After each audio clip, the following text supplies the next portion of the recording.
تو کہنے لگے کہ چونکہ انہوں نے مجھ پہ احسان کیا تھا، حل جزاء الاحسان الا الاحسان، احسان کا بدلہ تھوڑی سی خیر کہ رسول اللہ صلی اللہ علیہ وسلم کی زندگی کیا تھی، آپ کا طریقہ کیا تھا، آپ کا انداز کیا تھا، اور سوال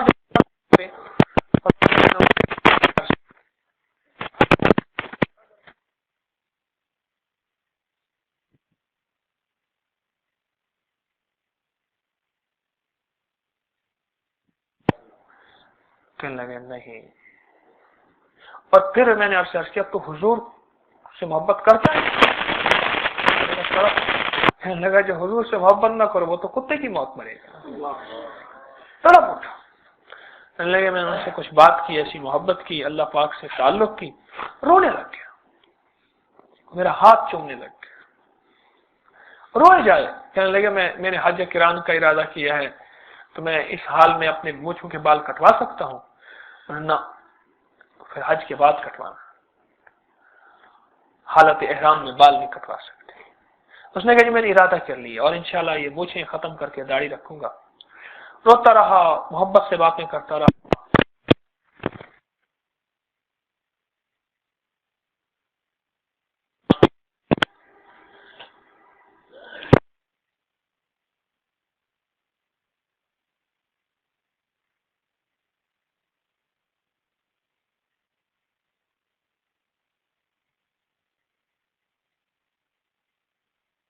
تو کہنے لگے میرے ساتھ تھے وہ گر گیا،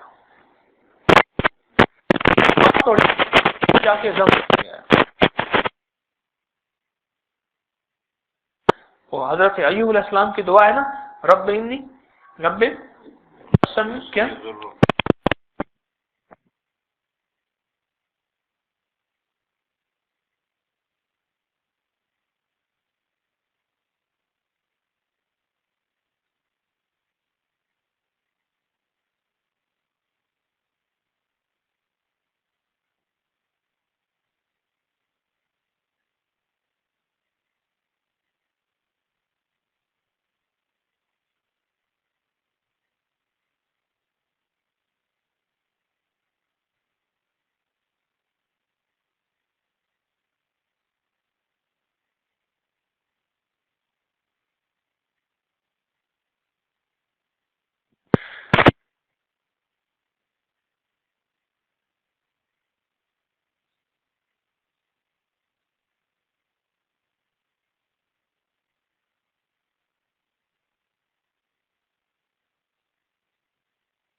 اور کلمہ یہ پڑھ کے وہ آدمی اس دنیا سے رخصت ہو رہا ہے. واہ، یہ امید ہے، امید، یہ امید ہے. امید کے دو واقعے سنائے آپ کو تازہ تازہ. مومن امید اور خوف کے درمیان رہتا ہے، اور خوف کا عالم عمر رضی اللہ تعالیٰ عنہ حضرت حذیفہ سے پوچھنے لگے کہ سرور کونین صلی اللہ علیہ وسلم نے آپ کو منافقین کے نام دیے ہیں، بس اتنا بتا دے کہیں اس میں عمر کا نام تو نہیں. میں یہ نہیں پوچھتا کہ کن کن کے نام ہیں، بس اتنا بتا دیں کہ حضرت عمر رضی اللہ تعالیٰ عنہ فرمانے لگے میرا نام تو نہیں. میرے محترم دوستو، زندگی کی جو بھی ترتیب بنائیں آخرت کو سامنے رکھیں. زندگی کے جو بھی نظام بنائیں آخرت کو سامنے رکھیں. میں آپ سے عرض کر رہا ہوں بار بار، میں کہتا ہوں آپ بڑی بڑی تجارتیں کریں، حلال طیب نظام کا سارا نظام سنبھالیں، میں کہاں انکار کر رہا ہوں. میں سارے نظام کے ساتھ ساتھ کچھ موت کی تیاری کر لیں. سونے کے چمچے منہ میں لے کے پیدا ہونے والے اور اپنے حسن اور جوانی اور اپنی صحت اور فٹنس کا سدا خیال رکھنے والے ہائے موت کی مٹی میں کھو گئے. یہ پیغام کو تھوڑا نہیں، یہ بہت بڑا پیغام ہے. یہ بہت بڑا پیغام ہے۔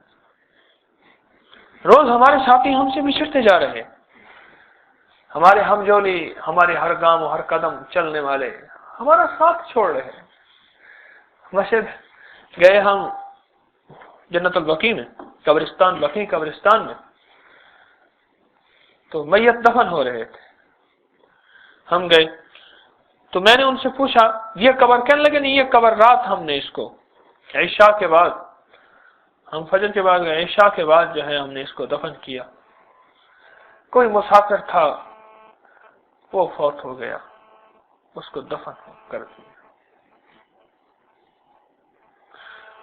موت کی ہچکی کو ذرا غور سے سن، زندگی بھر کا خلاصہ اسی آواز میں ہے۔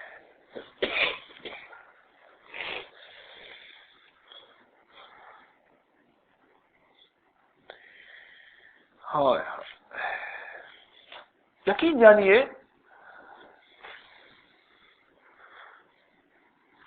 حضرت حاجی امداد اللہ مہاجر مکی رحمت اللہ علیہ، ہمارے بڑے پیر و مرشد، لگے حضرت حکیم الامت رحمت اللہ علیہ کو، ابھی حضرت نے فرمائی بات، ان کا ملفوظ عرض کر رہا ہوں، وہاں لگے تجھے کتب بننے کا نسخہ بتاؤں، کتب بننے کا، اللہ کے اولیاء سے بڑا مقام ہے۔ حضرت ضرور بتائیں، فرمایا جب کوئی کافر مر جایا کرے نا تو کونے میں جا کے رو لیا کر، اے اللہ تیرے حبیب کے کلمے کے بغیر مر گیا۔ اور جب کوئی مسلمان بغیر ایمان اور اعمال کی زندگی کے دنیا کی چیزوں کو لیتے لیتے، دنیا کی شہرت کو، دنیا کے مال کو، دنیا کی صنعت کو، دنیا کی تجارت کو، دنیا کے عہدوں کو پانے کے لیے دوڑتے دوڑتے ایک دم رسی کھینچی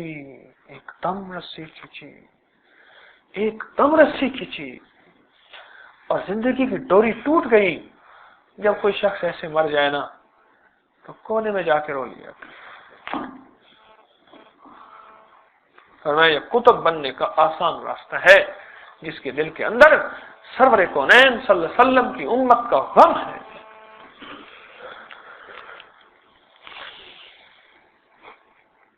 غم ہے اللہ اس کا کیا بنے گا، یا اللہ اس کا کیا بنے گا۔ دن رات دنیا کی تلاش اور دن رات دنیا کے مشورے اور دن رات دنیا کی ترقیاں، نہ اس نے حلال دیکھا، نہ حرام دیکھا، نہ جائز دیکھا، نہ جائز دیکھا، کچھ بھی نہیں، بس دن رات اسی کے پیچھے دوڑ رہا۔ یا اللہ اس کا کیا بنے گا، یا اللہ اس کا کیا بنے گا۔ اور حضرت رحمت اللہ علیہ، حضرت خواجہ سید محمد عبداللہ صاحب رحمت اللہ علیہ کی مجھے بات یاد آئی، میں جب تک سرور کونین صلی اللہ علیہ وسلم کے ایک ایک امتی کے لیے ماں کی طرح رونا نہ آئے تو سمجھ لے کہ حضور کی امتی کا میں نے حق ادا نہ کیا، اور کہیں قیامت کے دن حضور اپنی امت میں شامل ہونے سے انکار کر دیں گے، کرنے سے انکار کر دیں گے۔ اتنا غم نہ ہو جتنا ماں کے دل کے اندر غم ہوتا ہے۔ ہاں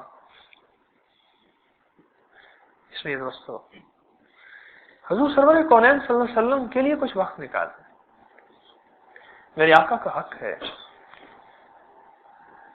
سارے کاروبار کریں اور اس میں اپنی زندگی کو سمجھا دیں کہ دیکھ تجھے ہمیشہ کے لیے فارغ ہونا ہے، ہمیشہ کے لیے، ہمیشہ کے لیے فارغ ہونا ہے، اور قبر میں ہمیشہ کے لیے فارغ پڑے رہے۔ اور میں اپنے وہاں گیا بھاولپور میں، تو اسی دن جو ہے ہمارے ایک قریبی رشتہ دار کا وصال ہو گیا، فیکٹریاں ملیں تھیں بہت زیادہ، بس رات کو کہنے لگے 3 بجے کچھ میرا جی گھبرا رہا، اور جی گھبراتے گھبراتے وہی زندگی کی بازی ہار گیا۔ ان کو دفن کر کے جب ہم آ رہے تھے نا تو قبرستان میں اپنے اماں ابا کی قبروں میں بیٹھا رہا، اس کے بعد وہاں سے اٹھا، تھوڑا سا آگے آیا تو ایسے ایک ہڈی سی پڑی تھی، تو میرے ساتھ 2-4 احباب تھے، وہ ہڈی جو ہے وہ کھوپڑی کی تھی۔ اوہو، میں نے کہا یہ بڑی سخت ہڈی ہوتی ہے، اللہ پاک نے یہ جو سر کی ہڈی بنائی ہے گول،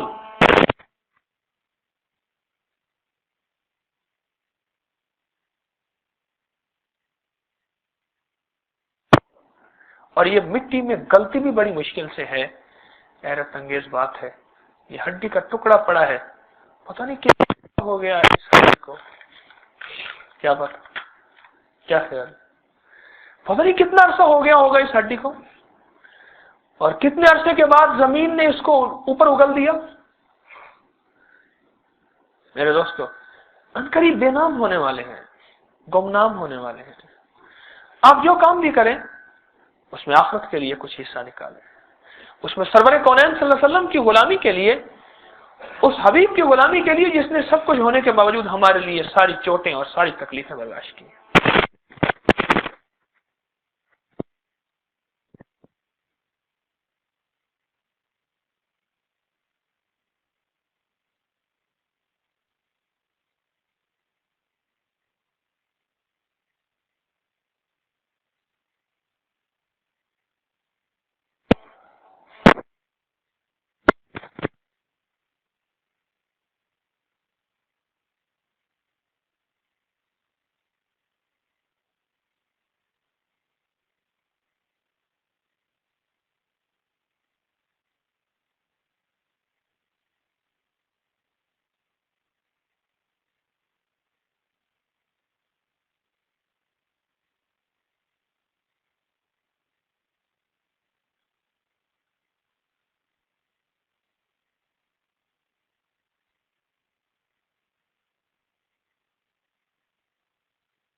میں آپ سے درخواست کر رہا ہوں، اس پہ سوچیں.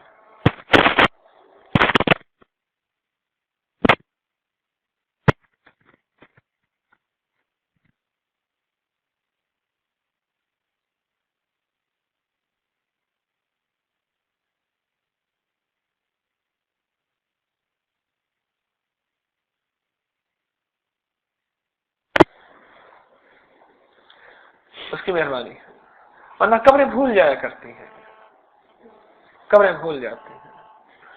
اس دن دفن کر رہے تھے نا وہ رشتہ دار کو، تو وہیں کھڑے کھڑے مجھے ایک چوٹ سی لگی، عجیب چوٹ لگی. ایک بندہ کھڑا تھا تو اس کو باپ کی قبر بھول چکی تھی. تو میں نے کہا یہ تو ہے، میرے ابا جی رحمۃ اللہ علیہ کے سرہانے ان کی قبر تھی. کہنے لگا ہاں ہاں میرے ابا کی یہ قبر ہے. قبر کا بھول جانا کوئی مسئلہ نہیں ہے، یہ کوئی ایسی بات نہیں ہے کہ جو اس نے بڑا جرم کیا ہے. اصل بات یہ ہے کہ یہ بھول جانا مقدر میں ہے. جب کتابوں میں لکھا ہے کہ جب فرشتہ جو ہے دفن کر کے جاتا ہے نا، اب ہم انسان دفن کر کے جاتے ہیں تو ایک فرشتہ قبرستان میں مٹی اٹھا کے نا ان دفن کرنے والوں کی طرف پھینکتا ہے اور اعلان کرتا ہے جاؤ آج کے بعد اسے بھول جانا. پھر ہم بھول جاتے ہیں اور ہمیشہ کے لیے بھول جاتے ہیں.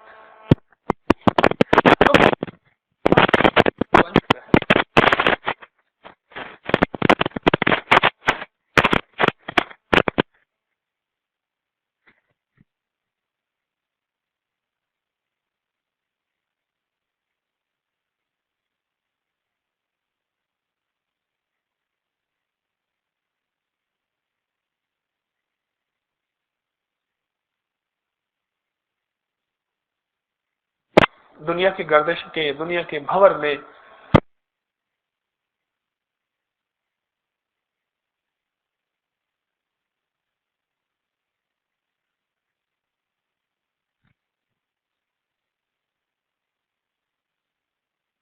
لوگوں کے مسئلے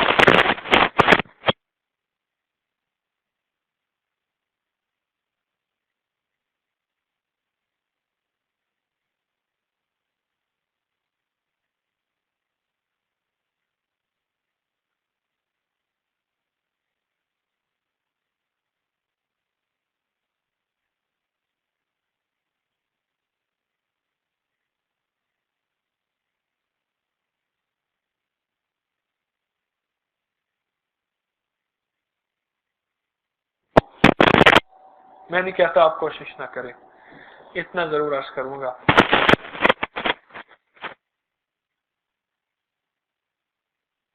اللہ جل شانہ کی یاد میں تر و تازہ رکھیں، ہر پل عادی بنائیں.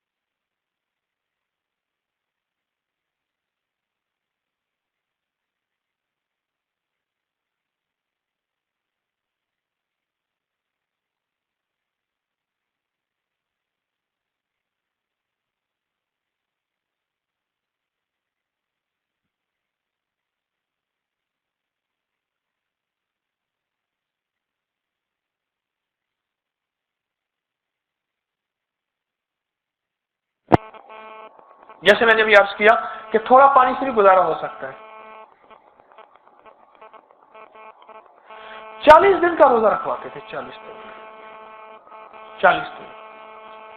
اور پھر فرماتے تھے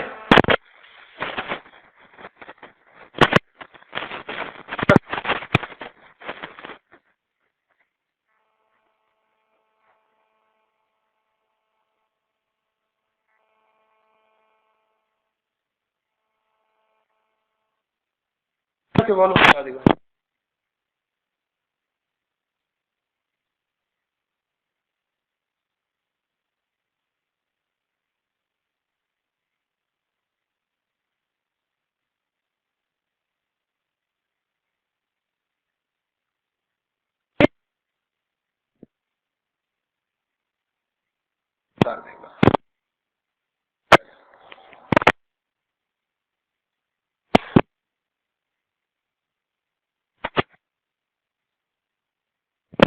فرماتے تھے عصر سے عشاء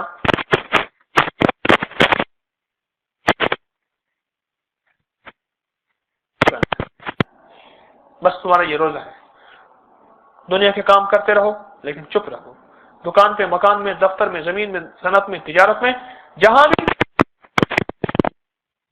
اور اس وقت اللہ جل شانہ کا ذکر کرو. اس سے بڑا فرق پڑتا ہے, بہت فرق پڑتا ہے. کہ زبان جو ہے ہر وقت بولتی ہے دنیا کے بول بول بول بول بول کے, دنیا کے بول بولتے بولتے کہ پتہ نہیں اس پہ کلمہ آئے گا یا نہیں آئے گا. اور جب بندہ یہ مشق کر لیتا ہے نا, جو میں آپ کی خدمت سے عرض کر رہا ہوں, یہ مشق کر لیتا ہے,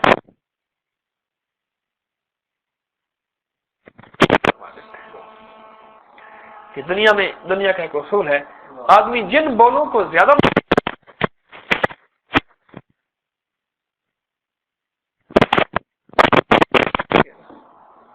بڑی قیمتی بات کہہ گیا ہوں, آدمی دنیا میں جن بولوں کو زیادہ بولے گا آخری وقت میں وہی بول زبان پہ ہوں. اچھا,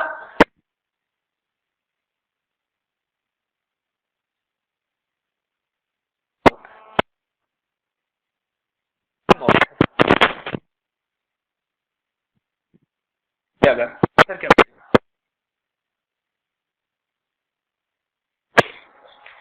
ایک ہمارے وہاں تھے سبزی منڈی میں نا, وہ بولی دیتے تھے, وہ بولتے ہوئے نا وہی بول رہے ہوتے تھے. میرے ایک سفر میں ایک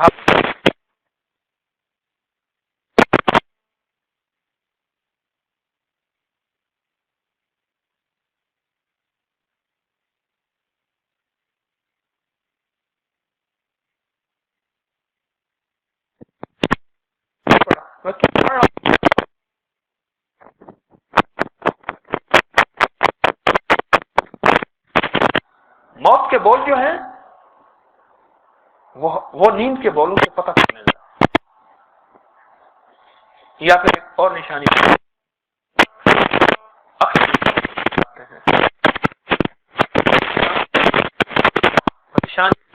یا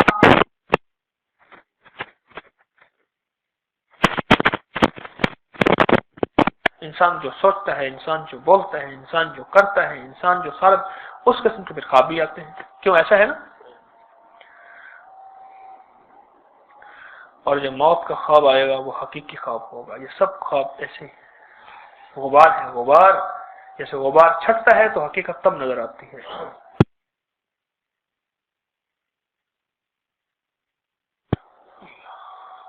آخرت کے لیے وقت نکالیں, آخرت کے لیے وقت نکالیں. اب سوچیں میں کیسے وقت نکالوں اپنی مصروف زندگی میں سے,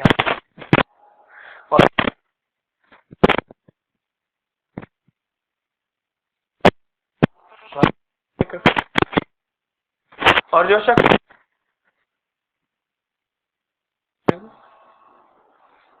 اس کو سوچو, میں بھی سوچوں, آپ بھی سوچیں کہ میں آخرت کے لیے کیسے وقت نکالوں.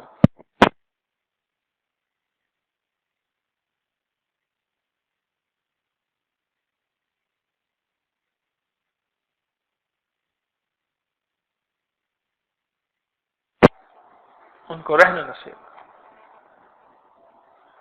وہ مجھے حج صاحب نے دکھایا یہاں ریس کورس کے ساتھ ایک بہت بڑا مکان کہ بہت عرصہ پاکستان سے باہر رہا، 30-35 سال مال بھیجتا رہا، اور بہت بڑا مکان پھر بنوایا، پھر مکان کے اندر جانا نصیب نہیں ہوا، قبر میں چلا گیا۔ واہ زندگی تیری حسرت، کیا گھاٹے کا سودا کر بیٹھا۔ وہ قول ہمارے حضرت رحمۃ اللہ علیہ کے کہ بعض بندے ایسے ہیں جو اپنی آخرت کو برباد کر کے لوگوں کی دنیا بنا جاتے ہیں، اس سے بڑے پھر سنو، بعض بندے ایسے ہیں جو اپنی آخرت برباد کرتے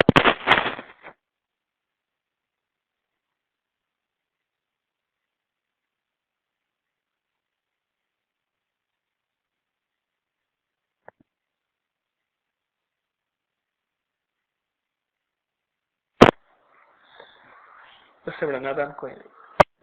اچھا، جس اولاد کے لیے، جس رشتے دار عزیز و اقارب کے لیے یہ کر رہا، قیامت کے دن وہی اس کے خلاف خود گواہیاں دیں گے۔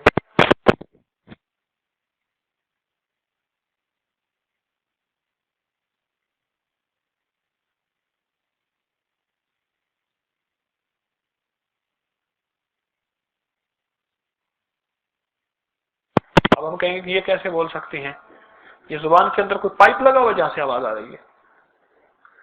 یہ تو ہواؤں کے ارتاج سے اللہ الفاظ بنا رہے ہیں، میرے بنا رہے ہیں نا۔ جب یہی رب چاہتا ہے الفاظ ختم کر دیتا ہے، وہی رب انگلیوں کو، آنکھوں کو، کان کو، ہونٹوں کو، زبان کو بھی طاقت دے سکتا ہے بولنے کی۔ سوچیں اس پہ میرے دوست، میرے سوچنے کی بات ہے۔ اگر ہم نے نہ سوچا تو غفلت کی زندگی کے دن اور بڑھ جائیں گے، اور پتہ نہیں ہماری ڈوری کب کٹنے والی ہے، ہماری زندگی کا نظام کب ختم ہونے والا ہے۔ اس پہ جو سوچے گا